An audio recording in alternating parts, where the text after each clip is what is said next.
59 స్లాబ్లను ఎలా నిర్మించామో వాటికి ఎలాంటి మెటీరియల్ వాడామో అదే మెటీరియల్ 61వ స్లాబ్కు వాడామని అన్నారు. ఫ్లైఓవర్ కూలిపోవడం బాధాకరమన్న వారు పోలీసుల విచారణకు పూర్తిగా సహకరిస్తామని స్పష్టం చేశారు. సహాయక చర్యల్లో పాల్గొనేందుకు ప్రత్యేక బృందాలు కోల్కతాకు వెళ్లాయని స్పష్టం చేశారు.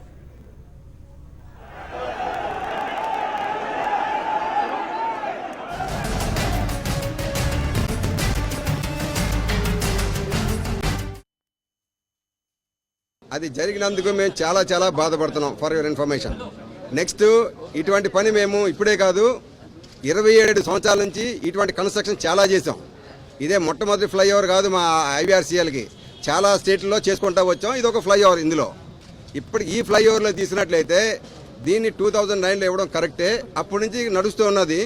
ఇప్పటికీ కూడా నాకు అప్పుడే 79% ఆఫ్ ది వర్క్ అప్పుడే కంప్లీట్ చేసేసా. కానీ ఇప్పటికీ కూడా ఇంకా నాకు ఫ్రంట్ పూర్తిగా అయ్యలేదు. పూర్తిగా వర్క్ చేయడానికి ఇంకే అవకాశం ఇవ్వట్లేదు. గవర్నమెంట్ ఇస్తున్నారు. ప్రాసెస్ జరుగుతున్నది. ఇప్పటికప్పుడే 59 వేసేసాను. ఏది స్లాబ్లు వేసేసా. ఇది 60వ స్లాబ్. ఇది అందుగురించి క్వాలిటీ అనండి, వర్కింగ్ స్టాండర్డ్ ఆపరేషన్స్ అనండి, అవన్నీ కూడా చాలా పక్కగా నడుస్తున్నది. ఎక్కడ కూడా ఏ డిజైన్లో కానీ దేంట్లో కూడా ఎక్కడ తప్పు లేదు. అది ఎందుకు జరిగింది ఏమిటన్నది మాకే షాక్గా ఉన్నది. అందుకే ఎప్పుడైతే నాకు నిన్న విషయం తెలిసిందో ఇమ్మీడియట్గా మా టెక్నికల్ పీపుల్ని, లీగల్ ఎక్స్పర్ట్స్ని, మిగతా వాళ్ళందరినీ అప్పుడే అక్కడ పంపించడం జరిగింది. ఇవాళ మార్నింగ్ ఫ్లైట్లో అందరూ వెళ్ళిపోయారు. ప్రస్తుతం వెళ్ళి అక్కడ పోలీసుతో సహకరించాలని, బెంగాల్ అడ్మినిస్ట్రేషన్తో సహకరించాలని అప్పుడే మా వాళ్ళందరూ అక్కడికి వెళ్ళిపోవడం జరిగింది. There all on the job. ఎందుకంటే చాలామంది ఏంటంటే లేనిపోయి చెప్తున్నారు. ఏమని పోలీసు వచ్చారు, అరెస్ట్ చేశారు, ఐవీఆర్సీఎల్ ఆఫీస్ అంతా కట్టేశారు, తాళాలు వేసి అధికారులు వెళ్ళిపోయారు. అది ఏమీ జరగలేదు. నేనా we are all very much here. నాకు దాని కన్సర్న్ పీపుల్ని అయితే మాత్రం టెక్నికల్ పీపుల్ ఎక్స్పర్ట్స్ అయితే పంపించేశాను. మార్నింగ్ ఫ్లైట్లో అందరూ వెళ్ళిపోయారు. అక్కడ గవర్నమెంట్తో ముందు అడ్మినిస్ట్రేషన్తో మేము సహకరించాలి. సహకరించడానికే ఉన్నాం. మేము దొంగలం కాదు, లేదా మేము మర్డర్ చేసింది లేదు. మేము అందరూ ఇంజనీర్స్ కష్టపడి పనిచేయడానికి మీలాంటి నాలాంటి వాళ్ళే 6000 మంది పనిచేస్తున్నాం ఈ కంపెనీలో. ఫ్లైఓవర్ కూలిన ఘటనలో వాస్తవాలు పోలీసుల విచారణలో తేల్తాయన్నారు ఐవీఆర్ఎస్ ప్రతినిధులు. ఈ ఘటన తమకు షాక్ కు గురిచేసిందని స్పష్టం చేశారు. ఐవీఆర్సీఎల్ కంపెనీ ఈ బ్రిడ్జ్ ఒక్కటే నిర్మించలేదని, ఇలాంటి మరెన్నో దేశంలో నిర్మించిందని అన్నారు. ఐవీఆర్సీఎల్ కంపెనీకి రాజకీయ పార్టీలతో సంబంధం లేదని స్పష్టం చేశారు. At the outset, IVRCL regrets and is deeply mourning about the loss of the precious lives. We are equally pained. We are in lot of sorrow and grief about the loss, and we are in deep shock about the accident that has occurred. It is merely an accident that had taken place. The investigation is still in process. We are yet to arrive at the decision.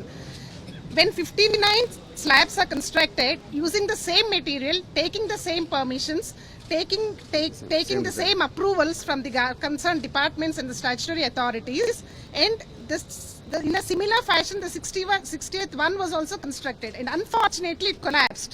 We are not aware of why it collapsed. We are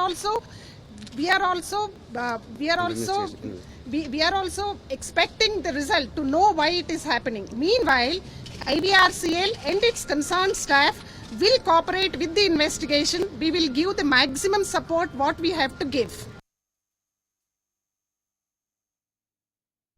At the outset, like the whole nation, we are also shocked. We are also extremely shocked and moved by this incident. It takes time to put everything in place. For the time being, we sent everyone from Hyderabad to Kolkata, to the place of accident, to ensure what it is happening. And we have instructed everyone, we have requested everyone to cooperate with the investigation. Step by step we will deal with it. We are of the opinion that investigation should happen to know. వాళ్ళే కూడా 7 మంది hospital ఉన్నారు. వాళ్ళు కూడా మేము తప్పించి తిరిగేది కాదు. ఇది మా వాళ్ళు కూడా ఉన్నారు అందులోను. Any information so far, it doesn't happen. Investigation takes time. It doesn't happen. Nothing, no politics involved. No. That generally when I am so much big work if we take it, so many subcontractors will be there. Are they from Trinamool Congress? No. Regarding the politics and all that, we are nowhere concerned. There are many subcontractors involved. Definitely. How many are there? Maybe there are few people. Until unless we have the control, we cannot execute the work.